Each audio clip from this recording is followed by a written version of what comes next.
you all for coming tonight. We have such a distinguished crowd of Newport Beach leaders, and we have some great candidates here. We have candidates here for District 7, Fred and Mary, and Phil Greer. Let me point out that we did invite Will O'Neill. Will had a conflict tonight. We offered to move this to any date that would accommodate Mr. O'Neill's schedule. He thought about it for a day and talked to his advisors, and then called back and said he would not come under any circumstances. So it's unfortunate that we'll not have Will here today. I will say that since this is billed as a job interview, that one of the key elements of the job is actually showing up and taking questions from people who may or may not agree with you.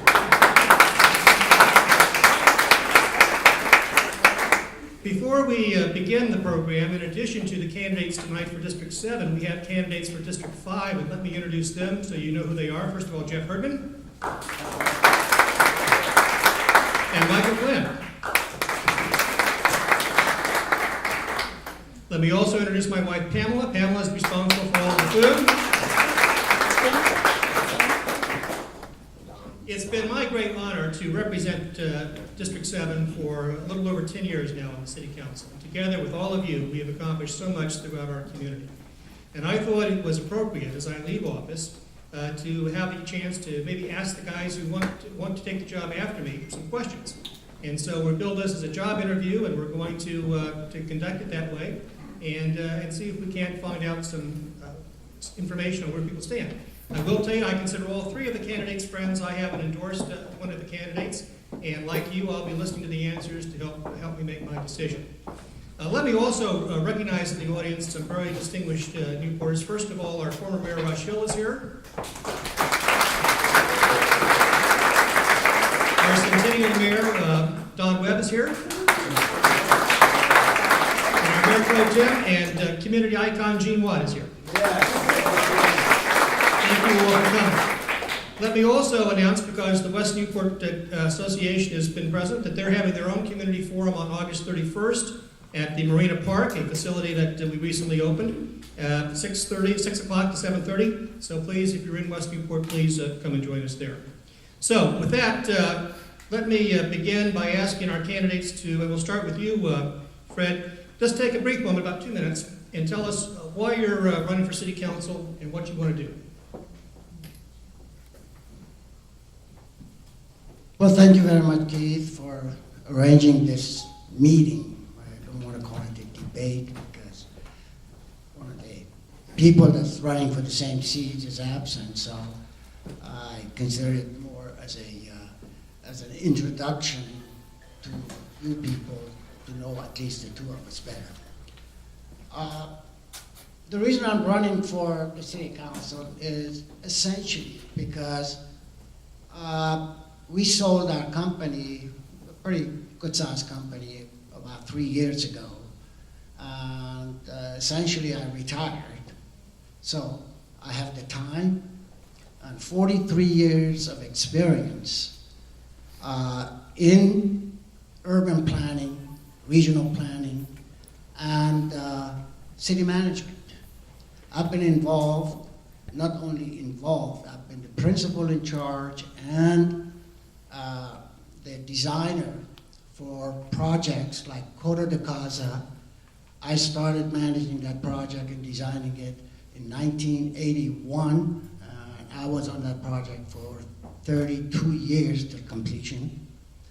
I started the design of Talega project in San Clemente for 3,500 homes from nothing but dirt to completion.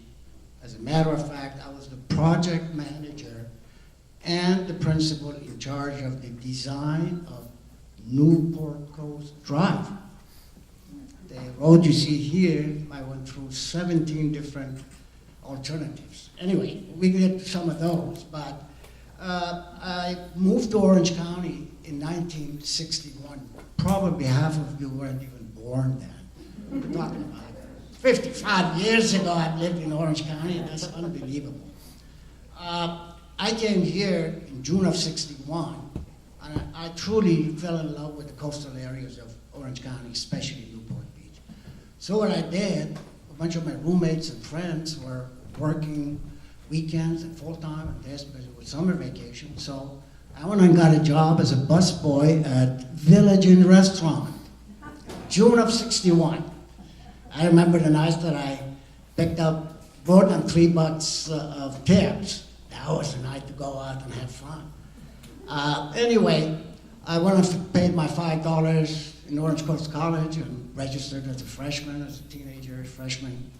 And went through all of that and went to Cal Poly, got my civil engineering degree in infrastructure design. Then I continued with getting 2 master's degrees in urban engineering and urban planning. Both a city planner, regional planner, and also an urban engineer, the 2 masters. And I followed up with my postgraduate work at UCI and UCLA, and I've taught in both schools also at the graduate school level for urban and regional planning. I joined RBF Consulting in 1968. I'm It's sorry. more than 2 minutes, and we're in 1968, so we got to kind of... Okay, just give me another minute and I'll be through that real quick. So, in '68, I got hired by RBF Consulting, right, Mr. Wagner? Down Web. And I stayed with the company for 43 years. I didn't even know how to fill out an application if my partners wanted to get rid of me. I started with our company and ended up selling it in 2012. Anyway, we made that company, which was about 20 people, to a 1,200-man operation. And we always had our headquarters and offices in Newport Beach and Irvine. And we had close to $200 million a year worth of revenue. And we paid our sales taxes and all that you have to see at Newport Beach. So, not going any Thank you. further, I've got some things that later on. We'll get it later on. Okay. Thank you so much. Okay, so Phil, we'll see if lawyers are better at judging time. So tell us why you're running and what you want to do on city council and why they should vote for you. Okay, thank you so much. First of all, thank everybody for coming. I was going to start out and talk about my days surfing the wedge and Balboa Pier and those types of things, but then I saw my good friend Mr. Walpole here, and it reminded me that about 20 years ago, we all moved into a development just right across from the park, and we've watched this city grow. Dan and I have put our kids through school, through Little League. I remember the little championship game where your son was pitching and my son was catching. We've gone through school together, we've gone through development together of this community. A lot of this wouldn't be here, to be honest with you, without Dan. I mean, his facility and a lot of the amenities up here, Dan has really taken the lead, and I'm proud to call him a friend. I'm running because of those reasons. I'm running because this community has been wonderful to my wife, Arlene, who's here, and our son, Alex, who couldn't make it tonight. It's been wonderful to Dan and his son, Spencer. It's been wonderful to all of us, which is why we're here. And I see changes being made in the city council complexion, and I see changes being made in the policies that challenge those issues, that challenge the way of life that we have had here and that we have enjoyed. And that's why I'm running. I'm running to make sure that we don't forget our heritage, we don't forget who we are and where we came from, and at the same time, as we move forward and as we grow, we do it in a reasonable and rational way so that the reasons we all moved here, the reasons we all grew up here, and the reasons we love this community are not eliminated. So, Fred, you've got a background in urban planning. When you talk to people around the city, the number one issue people always mention is traffic. So as you think about it as a councilman, what would be your approach to dealing with traffic in Newport Beach? What ideas would you bring to that issue?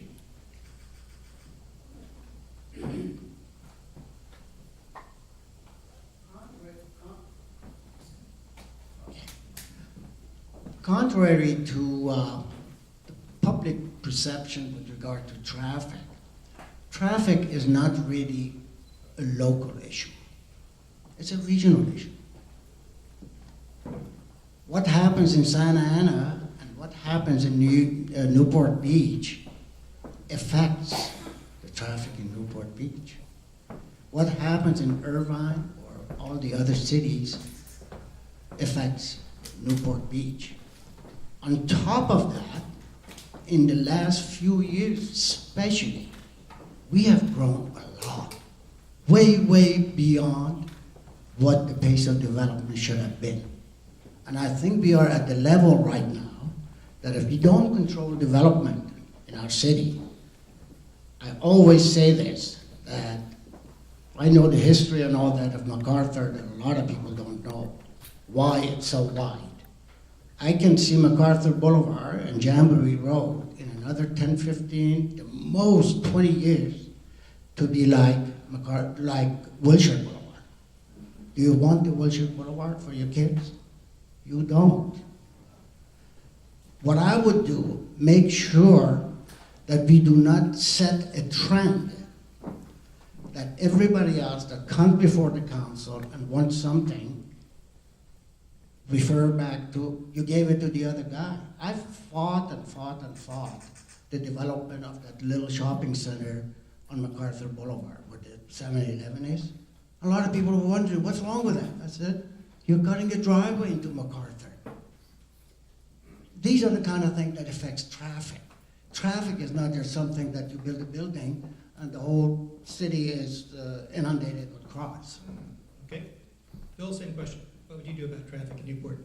I think you have to look at traffic as a local issue. I think you have problems down in Corona del Mar that are different than the problems on the west side. You have problems up here that are different from the problems other ways. A few weeks ago, I went to the Corona del Mar Resident Association seminar about traffic, and they had some good ideas. I think you have to look at rerouting some of the traffic off of Bison or MacArthur and coming along Newport Coast here, or San Joaquin and going down Newport Coast Drive and taking the traffic out of Corona del Mar. I think you have to look at development in the sense of, if you're going to build something, how are you going to deal with the traffic patterns?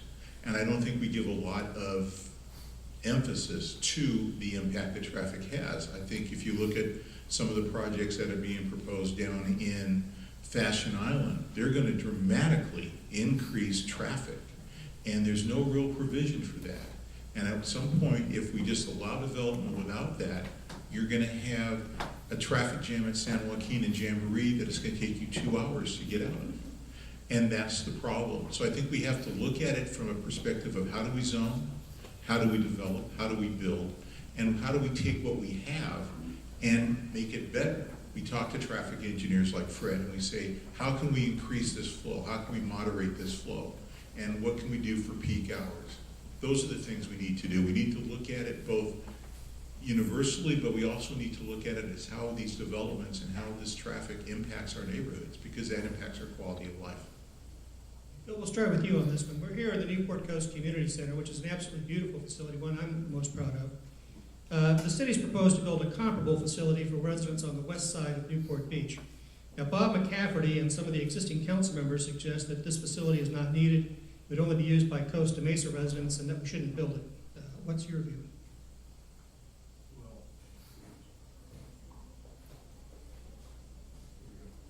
There? Yeah.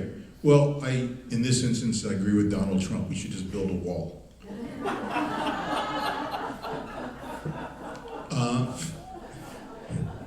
Costa Mesa, if you have 5 people from Costa Mesa coming over and utilizing the facility, who cares? This is a beautiful facility. This is a facility that serves this community up here as best any community is being served. You've got meeting rooms like this where we can gather. You've got kids across the hallway right now in the gym doing karate on Wednesday nights so that old guys like us come over and play basketball for $5. It's a wonderful facility, and the people on the west side deserve the same thing. I would be very supportive of it. I think you have to also look at the finances. And this city has done an incredible job, and my hat's off to Mr. Curry and the other city council members who have developed a budget and created a financial situation where we can look to do these things and still have surpluses and still take care of the police and fire and still do all the other things we need to do. So I'm very supportive of something on the west side. I think it enhances our community as a whole and brings the community together. Brett, what's your position on the West Side Community Center? I agree with Phil. 100%. As a matter of fact, I would even go a little further, even though I'm running in the 7th district, but really we have one city. I think the West Side has been shortchanged with regard to some of the community facilities that they have. Yeah, they've got the Marina Park area, which is new, but we really do need for them to have some kind of a community center, even from a psychological point of view, to know that within their own community, which is a part of the whole city of Newport Beach, they have a little facility of their own on the west side. It doesn't have to be elaborate. It doesn't have to be this big a building. We got to look at budgets. We got to know how much we can afford to spend on it and provide something that is functional, but at the same time usable, and make absolutely sure that before we build it, we do a survey. What is the most needs of that site? Because the needs of that site is a little different from the needs that we have here. They may have facilities that more relate to water activities and things like that. I don't want to go through the details, but I am 100% for it. We'll start with you on this one, Fred. How would you assess the job of the city manager? Some of the team Newport members have been less than fully supportive of the city staff. Yesterday or Tuesday, we saw one of the finance director attacked because he was asked a question, gave a direct answer, the guy didn't like the answer. What's your position on the job the city manager's doing and the city staff? Well, I know Dave Keff. I've known him for about 10, 15 years when I was on the economic advisory and the economic development committee of the city. And besides that, as probably some of you don't know, I was on the planning commission from 2010 to 2014. But for reasons, I didn't go into my second term. That's a different story. Dave is a very, very knowledgeable guy about the city. He spent a lot of time with the city. His 8 hours, 10 hours a day is spent at the city issues. And the secret of his success is one of the things that I used to be relatively successful. That is, he has a fantastic staff. The staff that he has, I've noticed people that came to work there, after 6 months, they were presenting projects to us, to the planning commission. That's all the work of Dave Kiff. And secondly, I've noticed that the city is contracting out a lot of things that the staff can do. We've got hundreds of thousands of dollars of contract for private sector consultants. We're paying the outside consultants the kind of work that our staff can do. Why aren't we doing that? So, bottom line, I support Dave Kiff 100%. Bill, same question.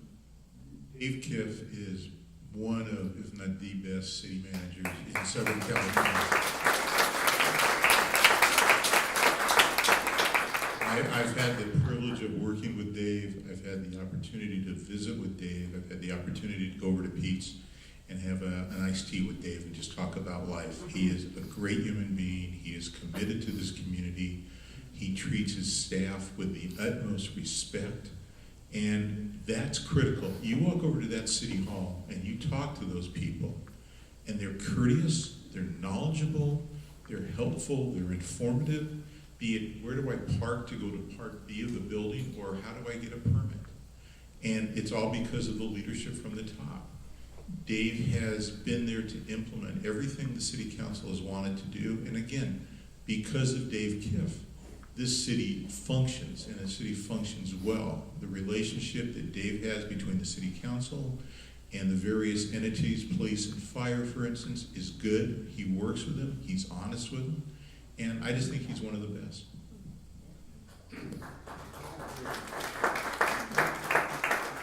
Fred, let's start with you on this one. Will O'Neill, Diane Dixon, and Scott Piotr have proposed that we refund the debt issued for the Civic Center.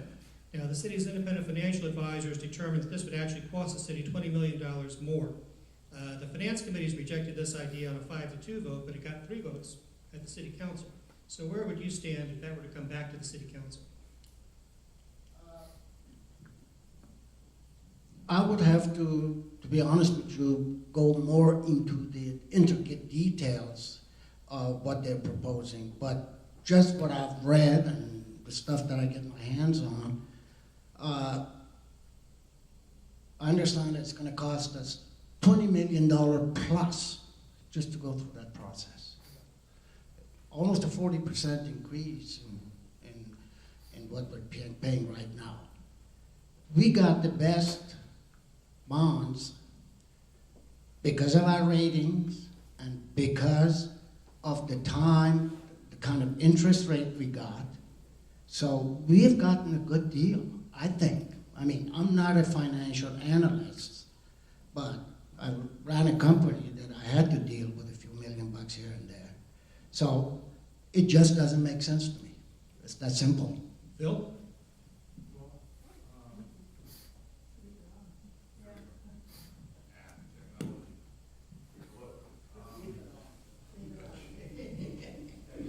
I'm sorry, there we go. About 2 weeks ago, I wrote a letter rebutting Mr. McCaffrey's allegations or interpretations of the budget, and it was generously published in the Daily Pilot. We talked about this issue. What they want to do financially with all of the bonds, with all of the debt, is going to cost the city anywhere from $20 million on the run refinance to $719,000 a year on another type of refinance.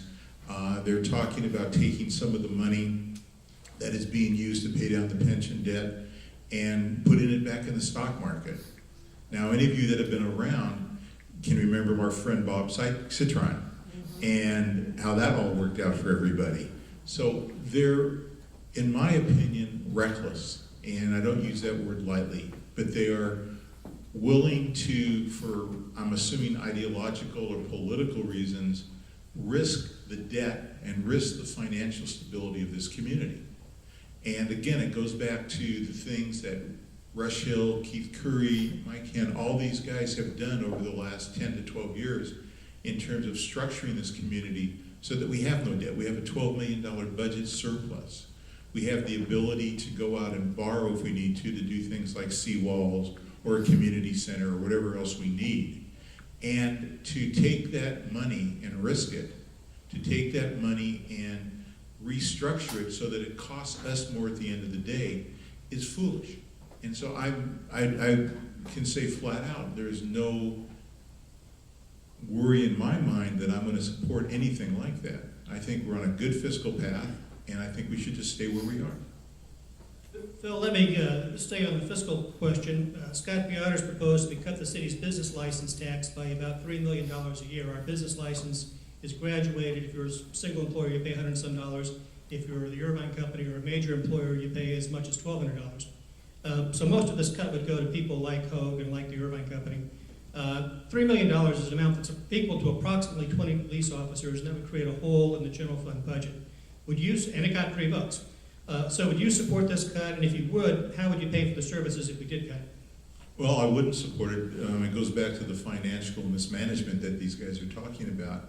You're also looking at, if you take away that business license tax, you are having to take that money from somewhere else, either general fund, police and fire, parks and rec, whatever you have to do. I think it's a very, very bad idea. Fred, what do you think? Basically the same thing, because as you said, a good bulk of that money comes from companies like the Irvine Company, PIMCO, some big, huge international attorney firms, and all kinds of big businesses that to them, a business license fee is peanuts. For us, $3 million is a lot of money. As you said, Mr. Curry, 20 policemen. Do we want to cut the salary, fire 20 policemen, and not have them pay license fee? Irvine Company not pay business license fee? It's just absolutely ludicrous and stupid. I would even go that far. I may have used those words myself. Fred, let's stay with you. I propose some political reform efforts to make the campaign contribution limits more enforceable, to close some loopholes used by slate mail committees, to limit fundraising only in election years, and require lobbyists to be disclosed like is done at the county, the state, and the federal level. These reforms have been opposed and held up by Mayor Dixon and Team Newport.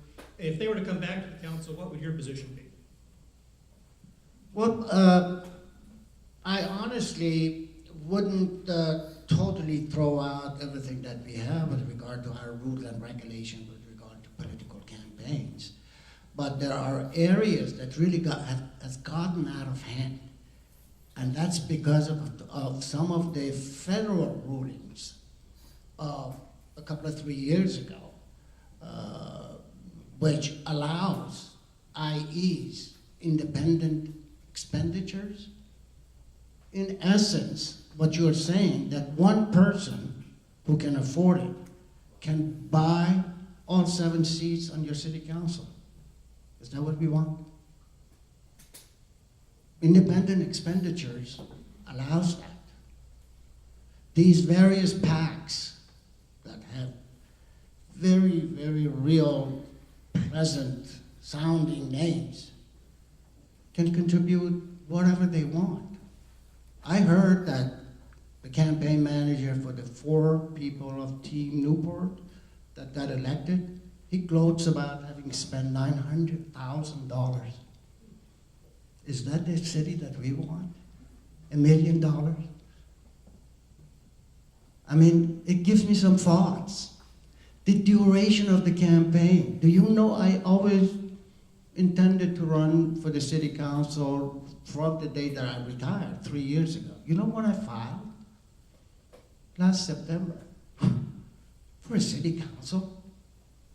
The duration of the campaign, duration of fundraising has got to be limited at least to the year that the election is on. Not 2 years ahead of time. We are not running for the presidency of the United States. We just want to run to get up there and be able to control our city's development, especially like ours, which is getting out of hand. So at least limited from January to November. And something needs to be done with PAC money and the Citizens United thing. Our Supreme Court passed that. We got to comply with that. Okay. But 900,000? Give me a break. Bill? Thank you. Basically, as an attorney, I represent businesses and entities that have business before various legislative bodies, the city, the county, the state. And I have always felt that everybody needs to know what I'm doing and who I'm doing it for. I believe in transparency. And I think what Keith's goal was with these reforms was to create transparency. As long as people know who's behind an entity, a group, a candidate, a project, as long as they know who's supporting that group, entity, candidate, who's giving them money, then you can make a fair and reasoned determination as to whether you want to support them or not. Let's just put it on the table. The consultant for the Team Newport and the consultant for Mr. O'Neill is also a lobbyist, and he lobbies this city. And yet nobody really knows that because there are no disclosures. When I lobby the county, I've got to sign up and tell them what I'm doing. When I lobby the state, I have to do that. When I lobby a number of these cities, I have to tell people that I'm the attorney representing such and such entity or such and such group. And there's nothing wrong with that. That's fair. That's so anybody can see what I'm doing and who I'm doing it on behalf of. We need that transparency. And I was very disappointed when Team Newport decided not to put these things on the ballot. Because the question becomes, what are they hiding? Who's manipulating them? And what happens if 3 more Team Newport people get on the city council this year, and they've got 7, and they've got 1 consultant? It's a problem, and it's a very scary problem for this community. So it needs to be done. It needs to be on the books. We need to know what's going on. I really want to thank Phil to add all those fabulous points that you added to it, which are more legal related and all of that. And you said a couple of things that, not being a lawyer, I hadn't even paid attention to. Transparency, I knew that was an issue. But I'm really glad that you mentioned what other levels of government do. Why should we? Thank you, Fred. So, Phil, you mentioned earlier you responded to Phil McCafferty's op-ed. He had claimed that the city's budget had been cut. You said no, it hadn't, and Mayor Dixon and Will O'Neill wrote back and said, yes, we did. So have you had a chance to think further about or look further on those numbers? What's your current position? Well, first of all, you said there'd be no math in this test, so I'm really upset about that. If you look at the numbers and you read the budget and you drill down, you're going to see that we're right. If you look at what they did, if you look what Mr. McCaffrey did, what Mayor Dixon did, and what Mr. O'Neill did, is they picked and chose, they cherry-picked numbers. Capital improvement projects were taken out of the budget, and if you look at the number of, and I've got it here, so I have to read my cheat sheet because otherwise I won't get it right. The total operating budget in 2013, 2014 was about $201 million. In 14-15 was $217 million. It goes up because they are not giving you the real numbers. You have to look at what the costs are, what the operating costs are, what the pension liability is, and all of these other things. And you compare apples to apples.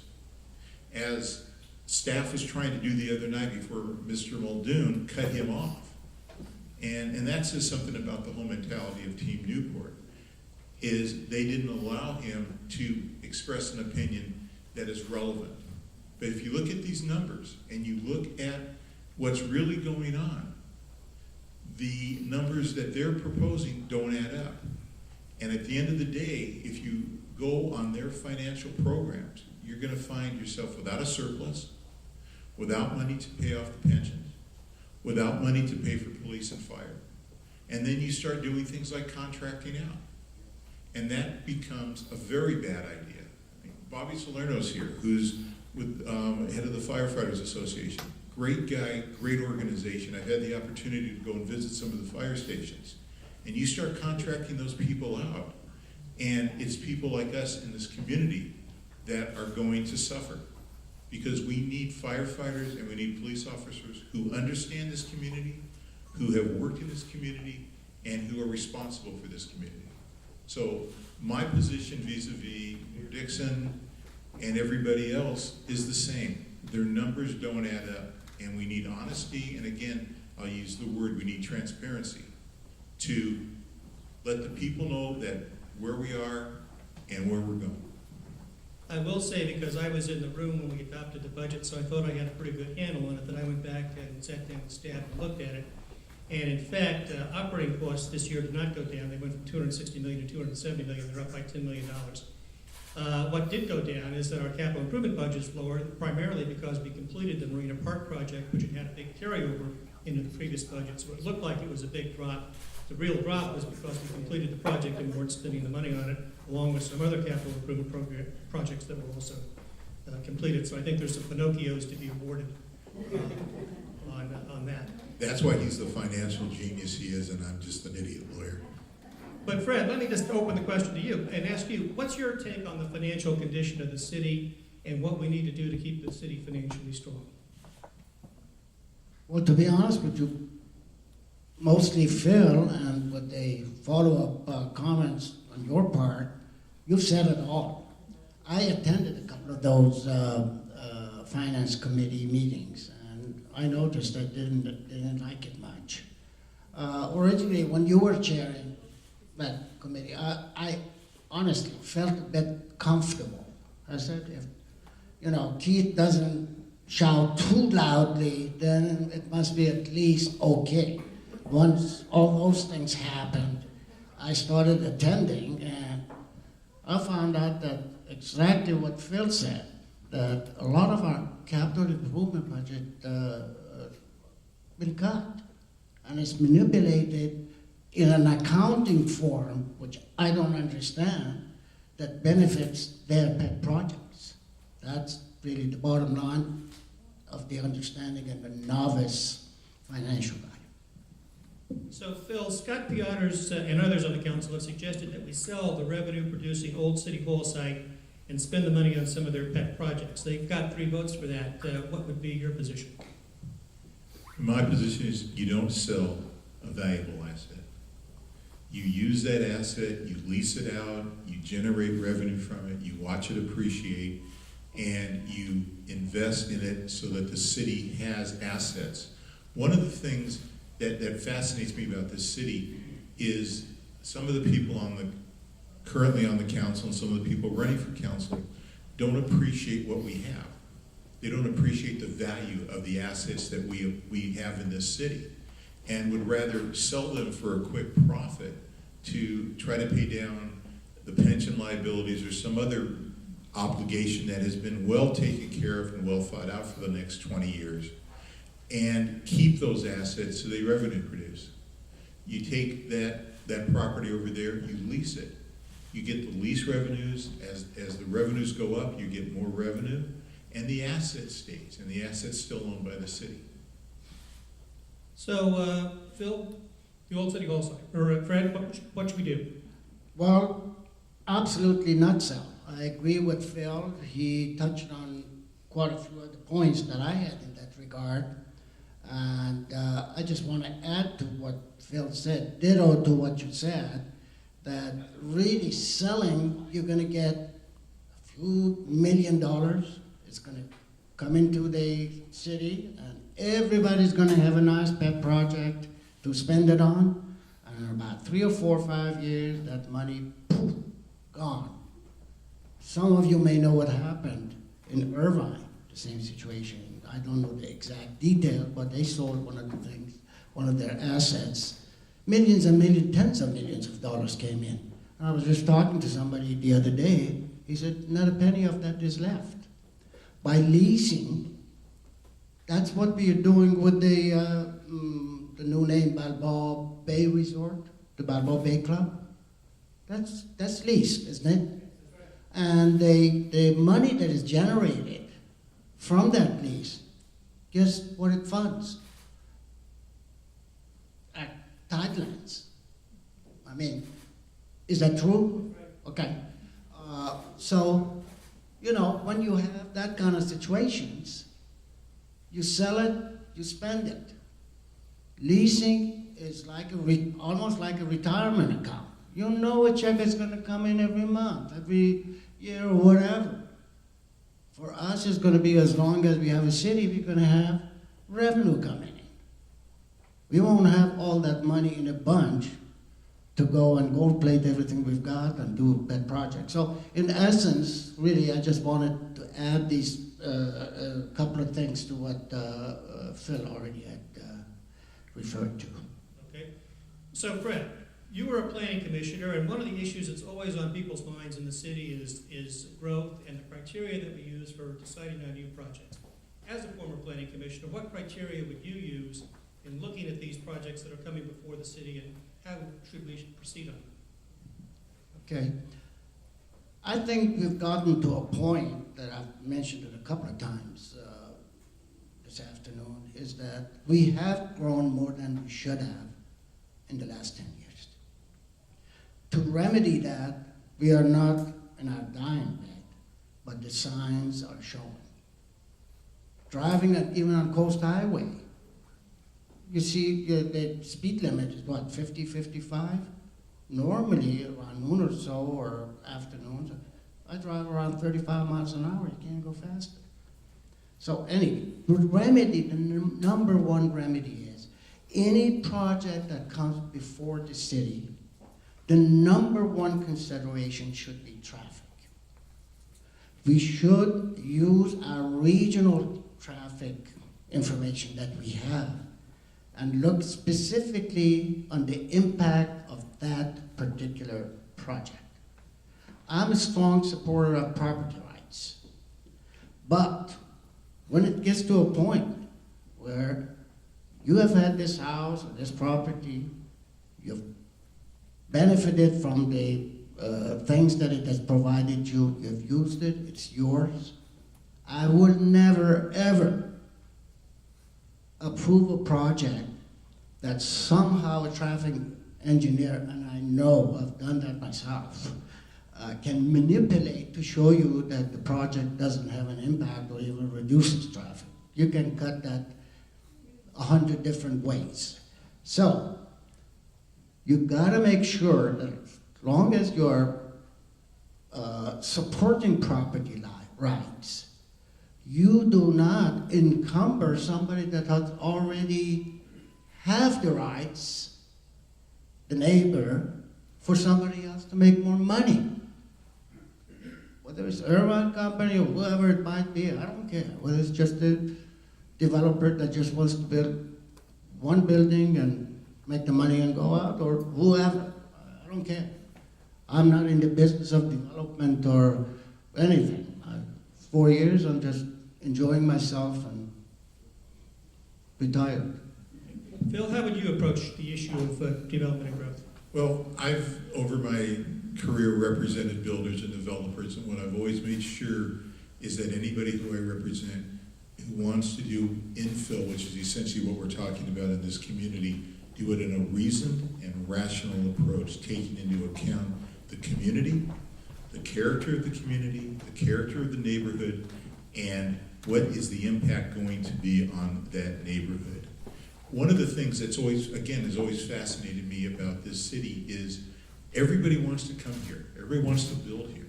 Yet the city is very reluctant, and especially this new city council, to get the concessions that should be gotten to facilitate other activities, to facilitate art in the park, to facilitate youth sports, whatever they want to do.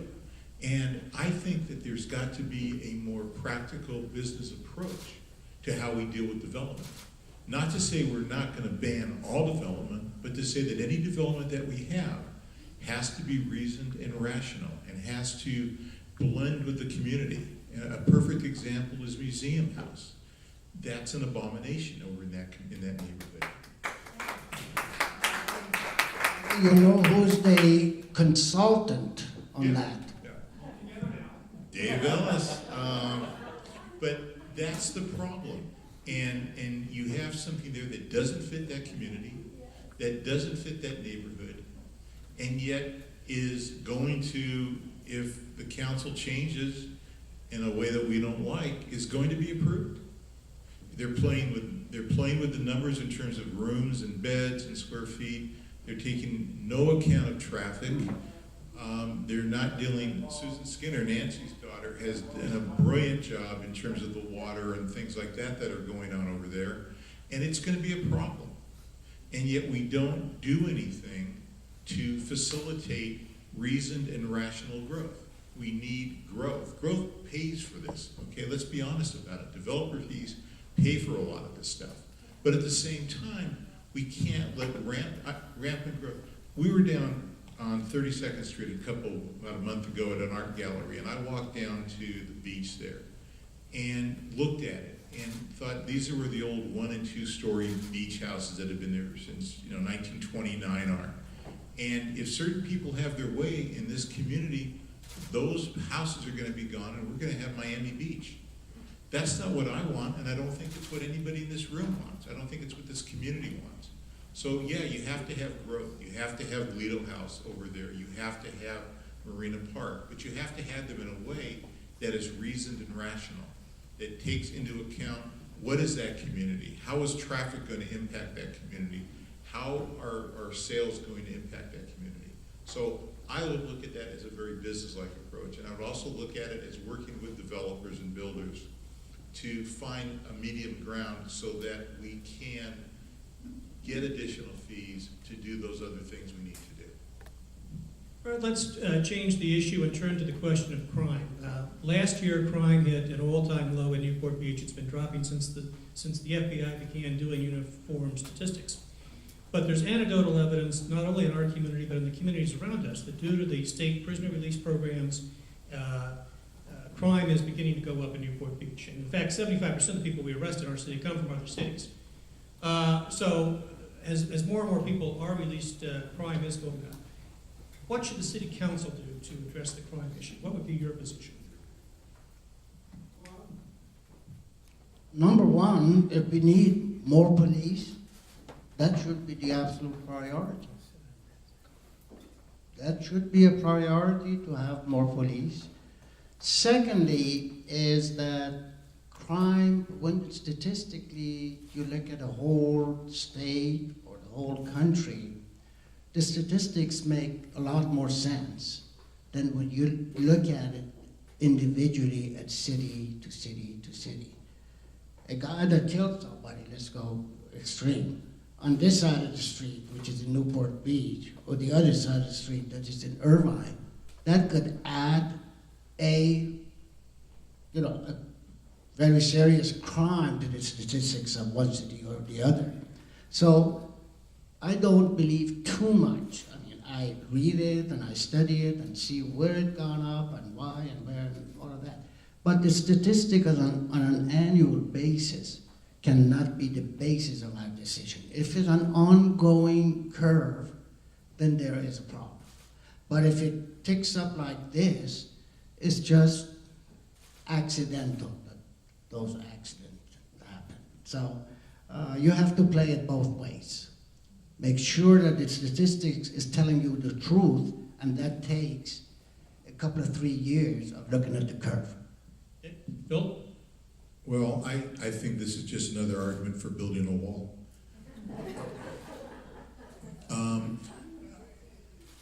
Crime in Newport is a unique thing.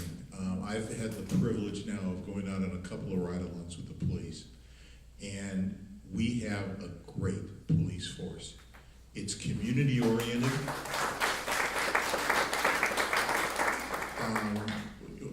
The chief is wonderful. He understands it. He's putting more bikes down on the peninsula during the summer, which is a wonderful thing. Those guys, that's the best duty you can have, riding around in your shorts on a bike, looking at girls in bikinis. And I'm sorry to be sexist, but I'm an old guy. So we have community policing. We have the police officers who go out. We made a stop when we were doing it over at the transportation center over there. And there were a couple of homeless people that had come from somewhere else and were enjoying the neighborhood. And these guys were so professional in how they dealt with them in terms of seeing what they needed, seeing if they could do something for them, working with them to get them to somewhere that they could be helped, and at the same time they were outside of our community. I think we need to encourage our police, encourage our firefighters, and encourage all public safety officials. I mean, the lifeguards are phenomenal. I don't know if anybody was down at the Carlson thing about a month ago when the statue was dedicated to lifeguard Carlson, but the outpouring was phenomenal. And you talk to these guys and they are phenomenal. They help the police, they work with the police, and the police do their job, and I think we need to support them. If they need more bicycles, we should buy more bicycles. If we can take some of that surplus and put it into more community policing, more interaction between community groups and the police, I'm all for it. I think one of the reasons people move here and live here is because it is safe, because the police are professional. Again, they're not outsourced, they're not contracted out to the county. They are Newport Beach police officers, and they understand Newport Beach. The fire guys understand Newport Beach, and we need to support all of our public safety people. Thank you. We're at Newport Coast. We'll ask you a Newport Coast question here. Coyotes are a big problem, not only in the Newport Coast, but also in Westcliff and other parts of the city. How would you approach that, Bill? Well, we don't have as many cats as we used to in the neighborhood, so, and that's a bad joke, I apologize. Coyotes are a problem. Part of the problem is that we're encroaching on their habitat.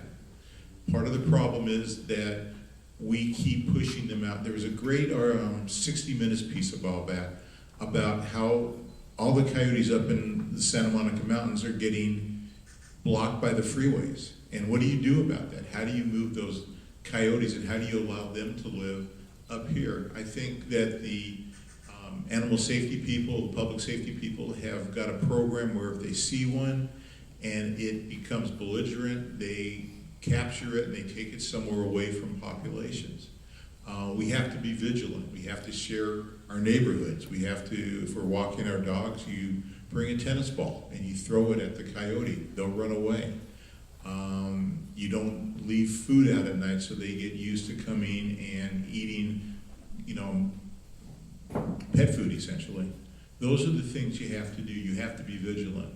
I don't think it's fair to the coyotes if we just shoot them all, and I don't think it's fair to the community if we say you can't have a dog or a cat. So you have to find a balance. And again, I think part of the beauty of this city is the fact that all these diverse entities, the community up here, Dan's a perfect example. Dan's out there working with the police, the fire, the animal people to facilitate how do we deal with this issue. And that's what we need more of. We need more Dan Walpoles to come out and talk. We need more people like this group to come out and talk. Red, coyotes? Did you know that there's a war going on in Newport Coast between the coyotes and the human beings? That was their home. We have invaded their home. And they're mad at us. And they're fighting us.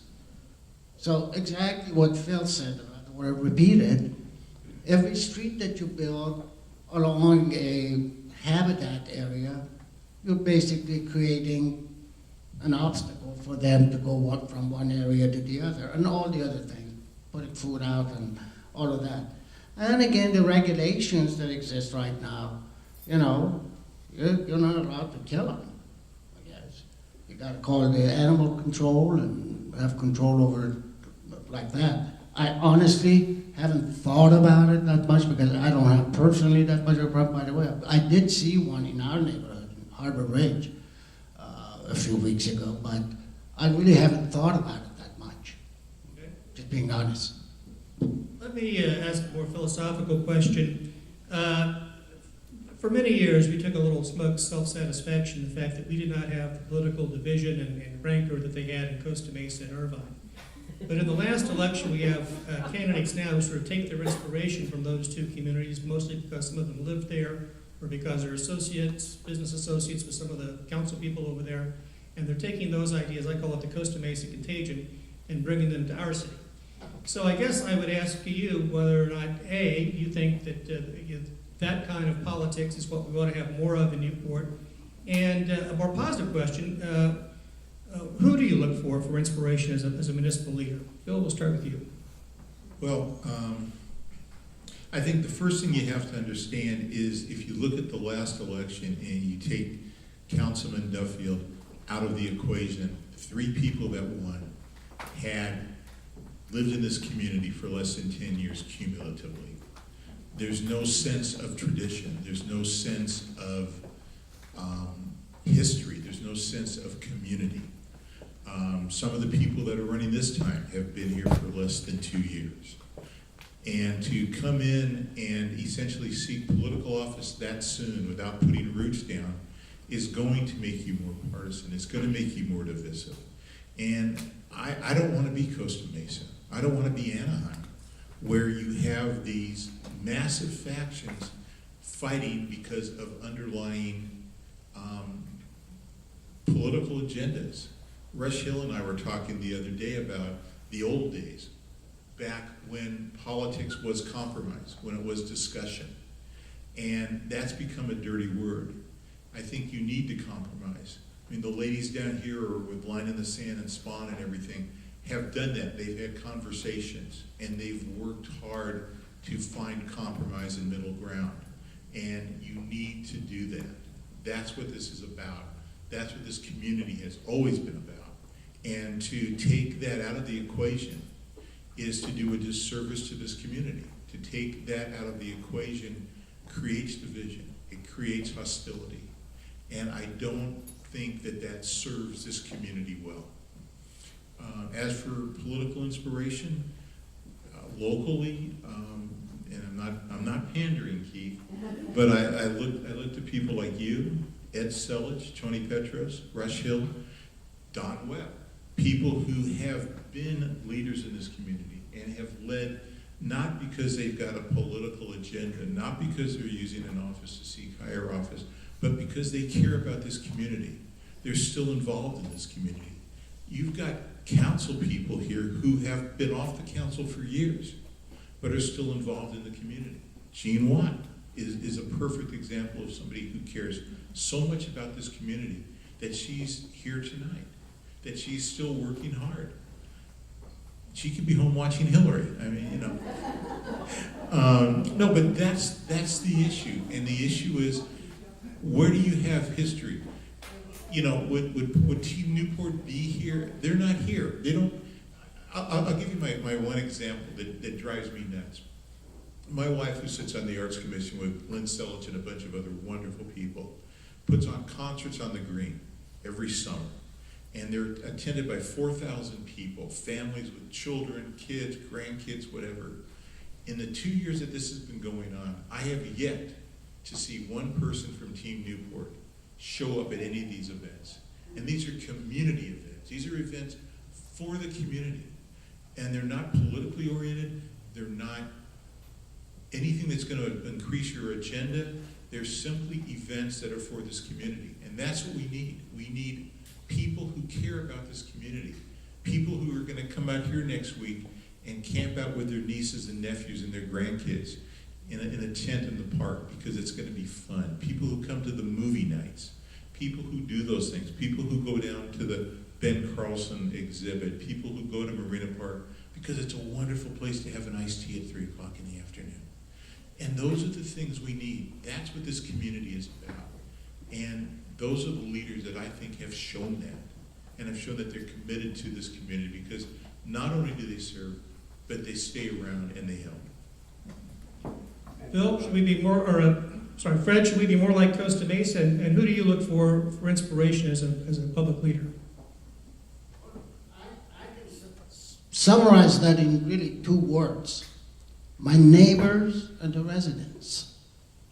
When I moved to Harbor Ridge, after a couple of 3 years where I got to know the community a little bit better, I saw a lot of flaws, mostly in the operation aspects of the homeowner association. I ran for our homeowner association. I was the president of both the master association for a few years and then the president of our sub-association, because we have 3 associations in our neighborhood. What I used to do once a week, I made it a point that I would come out at a time when most people were walking, and I would make a point of it to everybody that I saw on our streets walking, their dogs or anything. I would open up a conversation, and right off the bat I would ask, "What, by the way, is there anything that bothers you about our community, or what are the things that you really like about our community?" And they would open up. And as soon as I would get home, before forgetting, I would write them all down. Then I would analyze it to see which one made sense and I agree with, which one is, you take more thoughts, some of them that just stuff that you just throw out. And I would keep that list. And every week I would add to it. Believe it or not, at one time I had about 60 little bitty kind of things that needed some attention. So running for the city council, I widened that circle beyond my own neighborhood. And when I go to Gelson, which is not that often, it's too expensive for me if you go to Pavilion, I tried to open up a conversation with people. I'm one of those people. And I always try to bring the conversation to our city and the status of our city and all of that. And to be honest with you, there are things that I hear that at times are so intricate that unless you hear it from somebody who's specifically concerned about that particular point, it never may come to your mind. So I really take my inspiration from people, from the residents, whether it's negative or positive.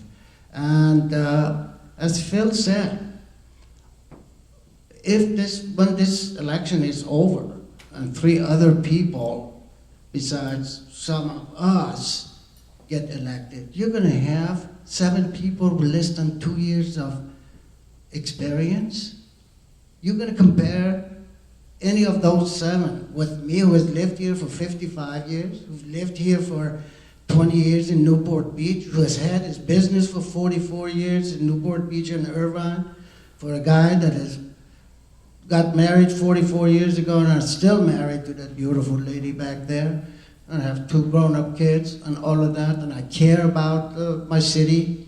If you had time, I hope you will pick up one of these brochures, because it takes time to go through this. When you're talking about 55 years, you wanted me to stay with my 2 minutes at the beginning. I can talk to you for 2 hours and still be in 1961. And I'm afraid you will. Bill, let me switch to you, because there was a push poll. Many residents in the city got this push poll call, raising allegations against you relative to the Bar Association. I know similar allegations, not similar, but other allegations were also raised in the same call about Mr. Herman and about Mr. Glynn. Do you want to comment on that? Well,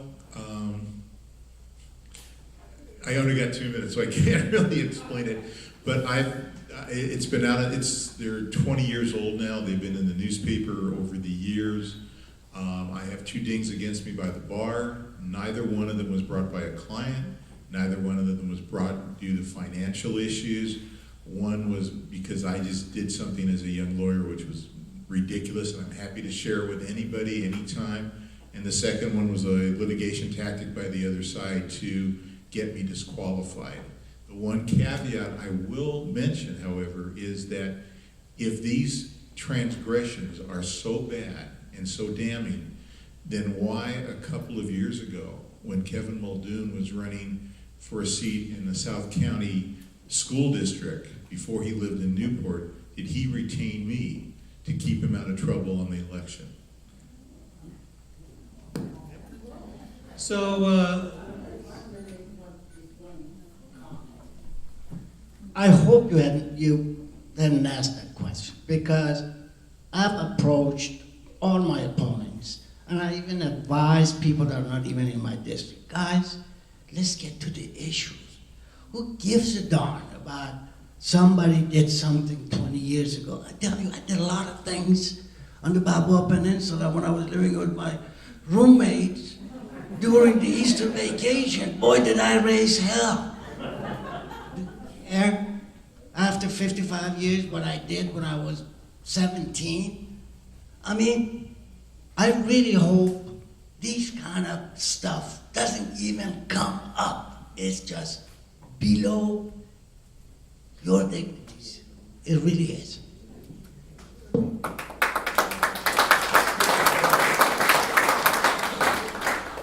and Fred, we'll start with you, because the issue's been raised about the length of time people live in the community before they run for and get elected to the city council.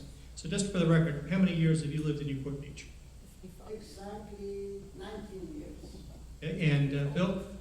I think we've got about 6 months here. Yeah. About the same. Okay, so we've got some long-time residents here.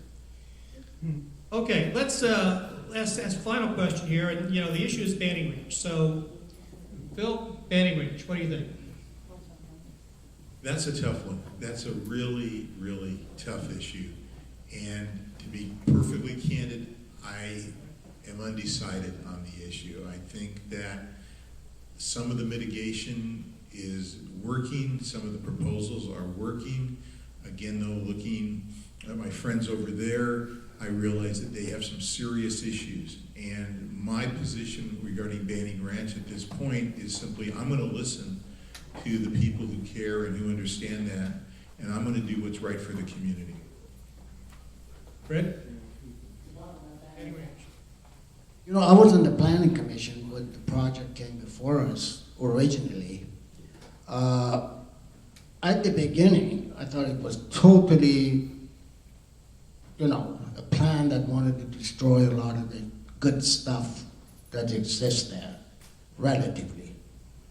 To be honest with you, living here for 55 years and probably driving along Coast Highway a few thousand times, for me, it was always an abandoned oil field. I don't know about the other people that live around there. I never used that. I never went there. Maybe it's because I didn't live in that that area, so that's not a good excuse. I think, going back to the property rights, if the owner wants to do something with his property, we should allow him to do it. With a huge, huge but. He's really gotta scale down his project to a point that he's not taking out a lot of the things that are valuable. I mean, these environmentalists, the tree huggers, I hate them. But the ones that are logical, I mean, I've dealt with the tree huggers for 43 years. I know some of them. One guy came and laid down in the middle of the street when a project was going to be implemented for the tractor go over it. I mean, you got that kind of people too. He didn't want a project to be built there, so he went and laid down and said, "Let's run over me." Anyway, I get off the subject. Banning ranch, because of property rights, they should be allowed to do something. I don't think where they are right now, or where they were before, was logical. Now they've gone back and want some more. They've added, I don't know whether you know or not, they requested a continuance at the Coastal Commission, and they want more units. I wouldn't go along with that. I think they need to scale down the project a lot more. And being honest with you, not being in the process of reviewing these plans that come, I can't give you an exact answer. But if it's a logical plan that makes sense and preserves the natural habitat, I have no problem with it. Okay. So let's take 2 minutes. These would be the 60-second minutes. And tell the audience, as a summation, they should vote for you because. Bill, we'll start with you.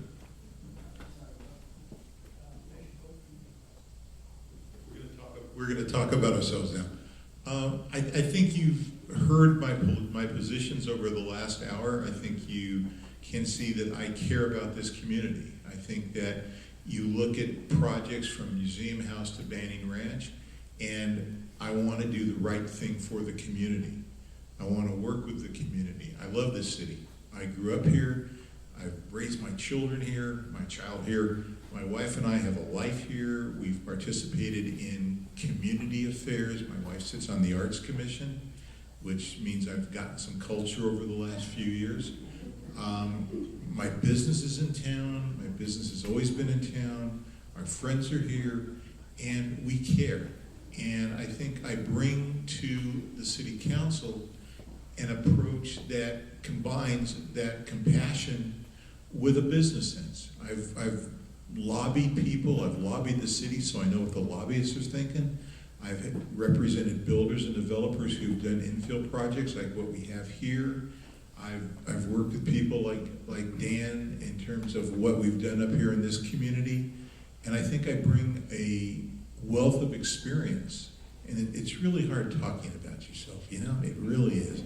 But I bring a wealth of experience and understanding. And I think I'll end with the quote that Barbara Venezia used a few months ago when I announced, to serve this city, you have to have some sand between your toes and a little seaweed in the back of your car, because otherwise you do not understand this community.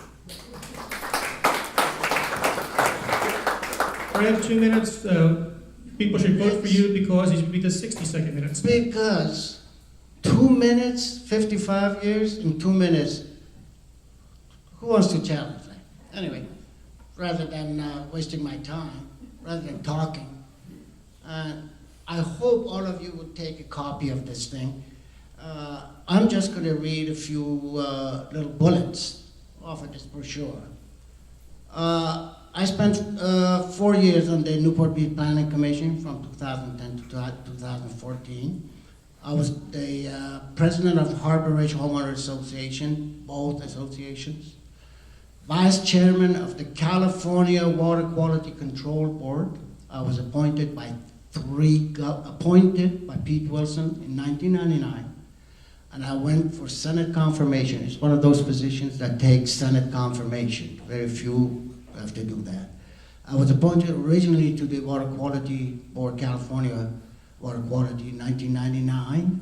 After 4 years, Davis called me and said, "Bob, I want to reappoint you. You got to change your party." I said, "Over my dead body. I don't want the job." He said, "Well, I hear you done a good job in the last 4 years, so I'll reappoint you." So he reappointed me. Then came Schwarzenegger. He reappointed me. I had 2 years left under Brown. I got the same call that I got from Davis. I said, "I told Davis this, I'm saying you the same thing." He said, "In that case, I'm not going to reappoint you." I said, "Thank you so much." So I was out. I was fired by Brown after 12 years of service. California water quality, not regional. My area was Riverside, San Bernardino, and Orange County. So I had control over all these, our board. I was the chairman. I was a member of the Newport Bay Watershed Executive Committee. That was always chaired by the supervisor, the chair of the board of supervisors, and mayors of various cities that have tributary areas to Santa Ana River. That was our jurisdiction. I was a member of the board of governors for the California Wetland Recovery Project. So I'm not a tree hugger, but I'm an environmentalist. That's why I've worked on all these things. So Board of Governors of California Wetland Recovery, Chairman of the Board of Trustees of the World Affairs Council. You know, it's an organization with 600,000 members after Sir Eldon Griffith, who was a member of the UK Parliament, was elected the chairman of the national. I was elected the chairman of the Orange County Board of Trustees with 69 trustees and a few thousand members. So I've been with that organization for the last 35 years, bringing a lot of business to county by bringing in heads of states and ambassadors and that sort of thing. I think we have done a good job through that organization to promote Orange County as a place to do business internationally. Okay. What else? Planning Association Board of Director. I was on the Board of Director of Red Cross. Thank you, Fred. And Orange County Taxpayers Association. All right. How's that? It takes a lot of courage to be the first two candidates in an election season to show up and answer questions in front of a crowd. Let's get both of our candidates. I just want to say, let me say one thing. I truly enjoyed this because if you all noticed, this wasn't a debate. I wish this guy would have been here to answer some of these questions, and some of them tough questions that you asked. So, thank you, Phil. I learned some from you, and I hope you learned some from me. Thank you. I want to thank the audience because this is an historic night in America, and you're here being active in the community, and this is what the community exactly needs. So thank you all for coming. The candidates will be here, in addition to Jeff and Mike, to answer questions afterwards, so please stay and mingle. Please eat the food. And let me also introduce one other candidate. If you've seen him in the commercials during the Republican and Democratic convention, Anthony Quo in the background, who's running for the Irvine City Council. Thank you, everybody. Thank you for coming.